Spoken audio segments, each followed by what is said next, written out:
So remember when Reap What You Sow released and everyone lost their damn mind screaming for the end of the world? Yeah, that was 3 years ago, everybody. And what we've done in that time is make sure folk have had an easier time farming literally any and all crops in the game en masse, and that took us a solid year to do too. But you know what we have still yet to do out there on the plowed fields? Actually rank these farm plants of ours. So then, let us get to sowing the soil one last time. And we begin with the one and only potato plants. Preferring 3 out of the 4 seasons, the roots also boast low and very easy nutrient values, so they combo well with others for simple and very effective mega crops along the way. Factor in how stupid even a base cooked tater is before we even get to their stupid good crockpot dishes, and what's to come should not surprise anyone. Potatoes are an S tier on anyone's list. No questions asked. Reap 'em. But as much as we do love taters here, they are not the be-all end-all, and that's actually the point of this video here today.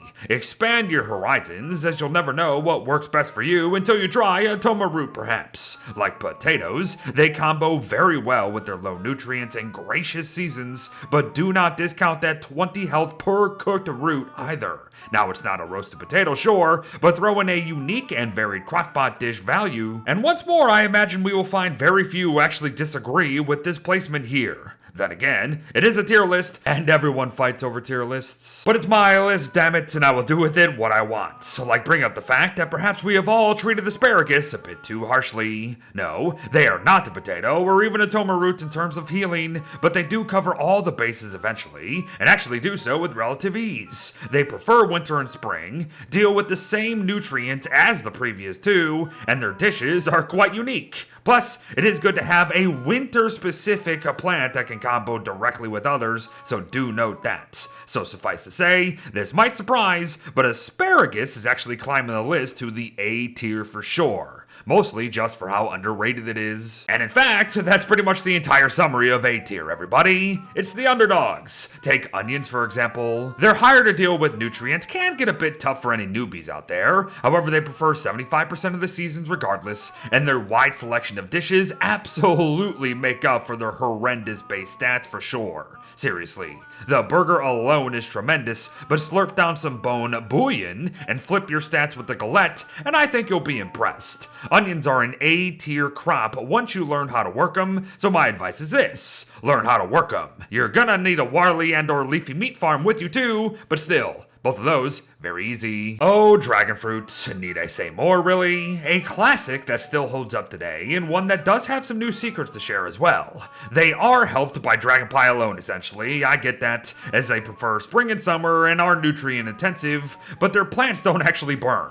Literally, their physical plant is immune to fire, which has seen implications in the new Bright Shade endgame this year, and that is worthy of a few points in my book. And come on now, 1 dragon fruit and 3 twigs for all that healing? I know it's almost a meme, but let's not at all become a dream at this point. They have been A tier, and are still A tier, baby. But as we continue down the list, I do want to reiterate that every crop in this game has its place. We are not saying that any of them are actually bad. Take our big braised eggplants here. They are honestly amazing when cooked, boast the same low nutrients as toma roots and potatoes, and prefer very decent seasons for farming. So why am I holding them back, you ask? Well, because the seasons are unfortunately just autumn and spring, and the stuffed eggplant crockpot dish is highly ignorable, unfortunately.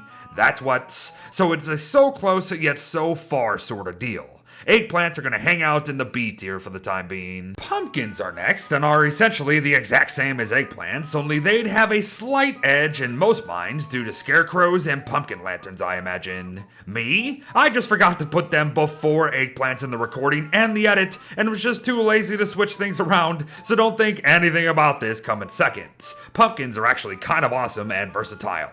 Plus, no one can deny what a great snack they are outside of a crockpot, so they're in B tier, but could very well be higher depending on the day. So munch away. Now, corn is more of an interesting choice to make in this tier, as on paper, one would likely think nothing of them, but the more you dig, the more there is to appreciate and take advantage of, I feel. 25 hunger when uncooked is unheard of outside of pumpkins, really. Midsummer Carnival gives us hundreds of corn seeds for free, practically. Fish dish dishes are easily the best in the game, so fish tacos are worthy of our attentions, and powder cakes are just simply legendary. So why rank corn so low in B, Beard? Well, I think it's the lack of healing across the board that doesn't help it, and they still can't really compete with pumpkins themselves with everything else involved, and their actual crafts are just non-existent at the end of the day. So that's why. But what happens when said additional crafts are the only things keeping a certain crop afloat? Well, you get C tier. That's what, especially when your seasons are lackluster and your nutrients suck too much.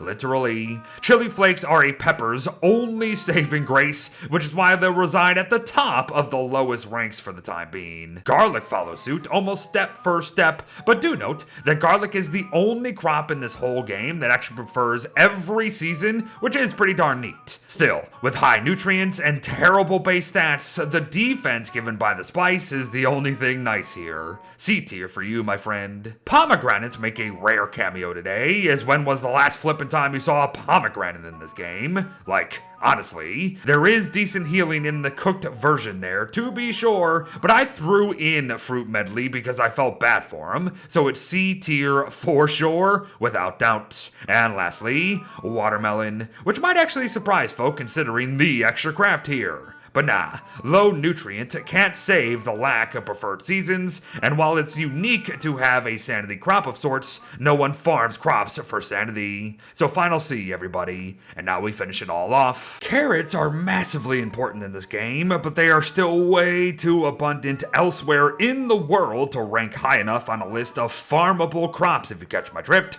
So D tier begins very well, but is still D tier after all. And finally, durians. A crop I want to love so badly, as they're actually so good, but it's only for wort, and wort alone. Them counting as monster meat is neat, but it still doesn't help the fact that they only like one season and have very, very hard nutrients to work with. So nope, D tier, and our very last crop of the day. But not our last rankings, actually, as we've got the weeds, people. Forget-me-lots are unique, farmable, and create a very special sanity dish. Tillweeds are minerals galore and have a very surprising healer up their sleeves as well. And lastly, fire nettles prick us and turn up the heat for a time. So no surprise, we kinda hit the top, middle, and bottom ends of this list, all in all. Have fun, as there you have it, everyone. Every crop and weed in Don't Starve Together ranked and reviewed for your pleasure, or displeasure, I imagine. So please tell me how wrong I am down below, and let's keep reaping what we sow.